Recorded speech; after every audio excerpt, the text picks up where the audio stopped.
Hello everyone and welcome to Calculus and Complex Number tutorials. In this tutorial we will learn how to divide complex numbers. That is, we will learn how to compute the quotient of two complex numbers. This problem is very important for electrical and mechanical engineering students studying signals and systems as well as control theory. Here's the problem that we want to solve. We are given an expression involving two complex numbers shown over here. Over here, 2 plus 3i is the complex number and 4 minus 2i is a complex number, where I is the imaginary unit. We want to provide answers to the following questions and problems. Number 1.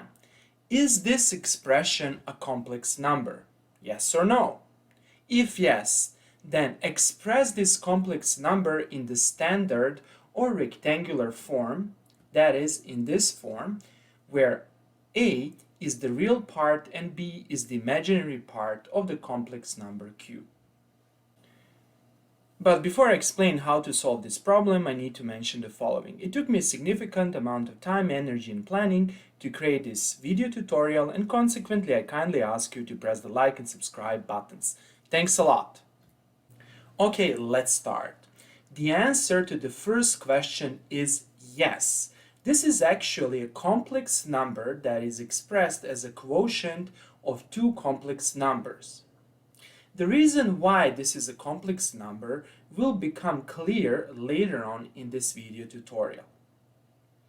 Let us now solve the second problem. The second problem is to compute the real and imaginary parts of this complex number. That is, to express it in this form, a plus bi, where a is the real part and b is the imaginary part.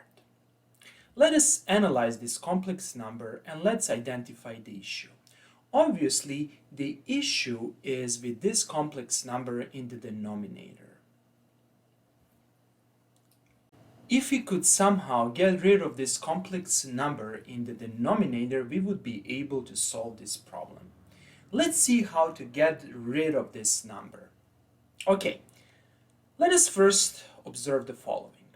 Let w plus gi be an arbitrary complex number with the real part w and with the imaginary part g.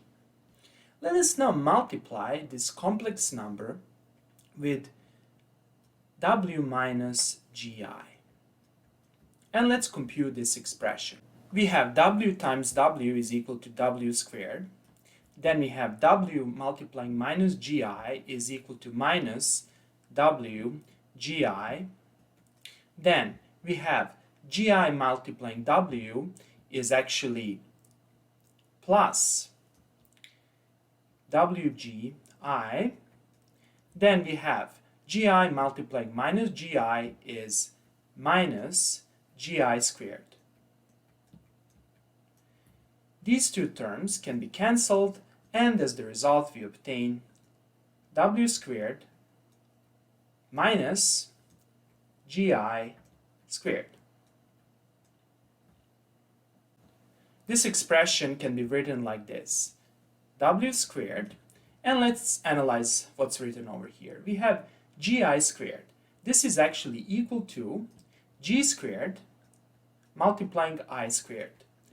And I squared is actually minus 1, and by multiplying minus 1 by minus 1, we finally obtain that this expression is equal to w squared plus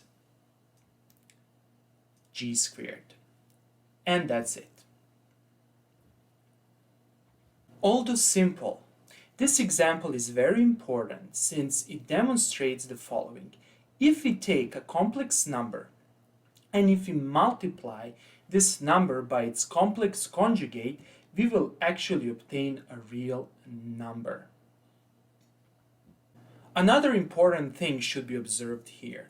Do you remember the formula for the difference between squares of two numbers? That is, let's assume that we have two numbers, s1 and s2. Then, do you remember this formula? s1 plus s2 multiplying s1 minus s2 is actually equal to s1 squared minus s2 squared. Okay, now compare this formula with this expression over here, and you can see that they're equivalent. Observe this part and observe this part. This is how you can remember this expression. That is how to compute this expression quickly. You will just use this formula. And of course, over here S1 is W and S2 is GI. Okay, let us now use this trick to solve this problem. We write Q is equal to 2 plus 3i divided by 4 minus 2i. Okay, we want to get rid of this complex number in the denominator. To do that, we will multiply this expression with the complex conjugate of this number, and the complex conjugate is 4 plus 2i. I'm simply just changing the sign over here, and in the numerator I have 4 plus 2i. I can do that since 4 plus 2i divided by 4 plus 2i is actually equal to 1. Let's see what we have over here. In the denominator, we have the following. Let's use this formula. We have 4 squared minus, and let's be careful over here, we have a minus sign, and then over here we have 2i squared. Perfect. And in the numerator we have 2 plus 3i multiplying 4 plus 2i. Okay, let's continue. Over here we have 16 minus, let's see, 2 times I squared is actually equal to, let's see, minus 4 multiplying I squared. Okay, then let's see what do we have over here. Let's multiply these terms. We have 2 times 4 is 8. Then we have 2 times 2i, that's plus 4i. Then over here we have 3i multiplying 4, that's 12i. And over here we have 3i multiplying 2i. Let's just write it like this.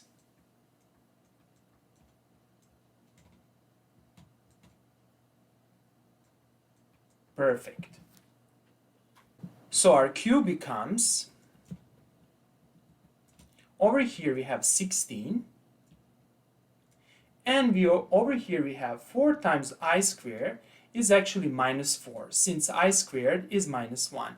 So we have 16 minus minus 4, and we will actually have plus 4 over here. Let's analyze the numerator. What do we have in the numerator? In the numerator I have 8. Then let's analyze this term. I have 3i multiplying 2i. That's 6 multiplying I squared. And I squared is minus 1, so I have minus 6 over here. And I have 4i plus 12i. That's simply plus 16i. Okay, let's proceed. This is equal to, let's see, in the denominator I have 20 over here, and in the numerator I have obviously 2 plus 16i.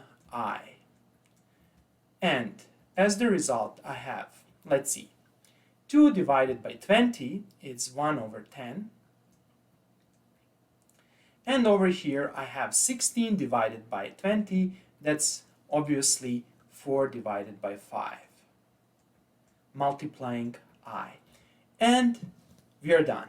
The real part is 1 over 10. This is the real part. And the imaginary part is 4 over 5. That's the imaginary part. Consequently, we conclude that this original expression, that's a quotient of two complex number, is actually a complex number with this real part and with this imaginary part.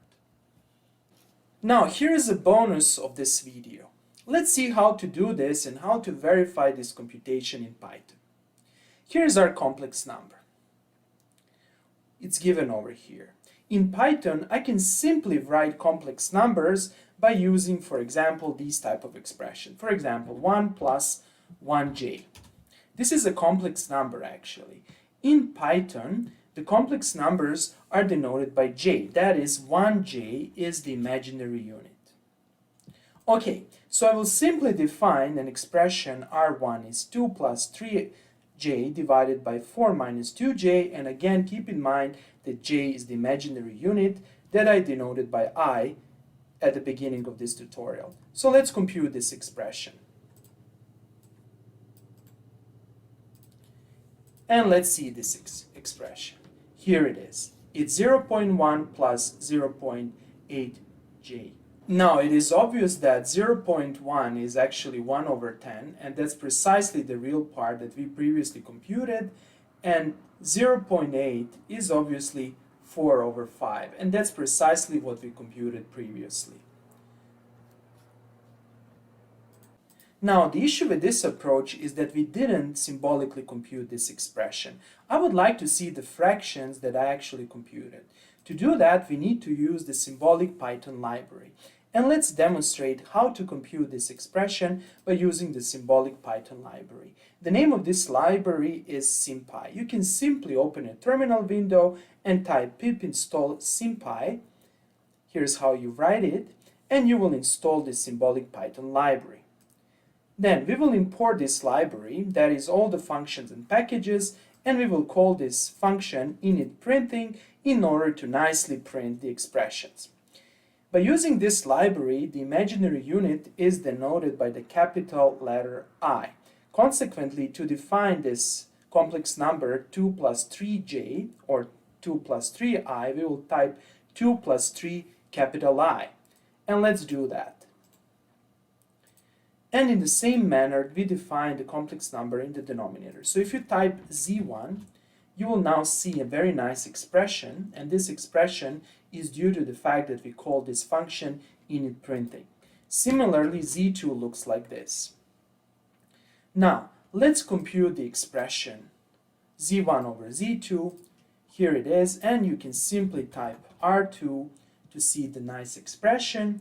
However, you can see that something happened over here, and we can observe that, of course, we got rid of the expression in the denominator. However, the numerator is still not in the proper form. To do that, we'll call the function simplify from the SymPy library to simplify this expression.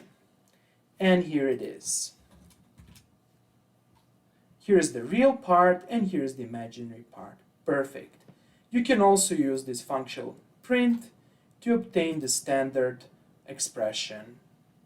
Okay, that would be all for today. I hope that you liked this video. If you like the videos I'm creating, please press the like and subscribe buttons. Thanks a lot and have a nice day.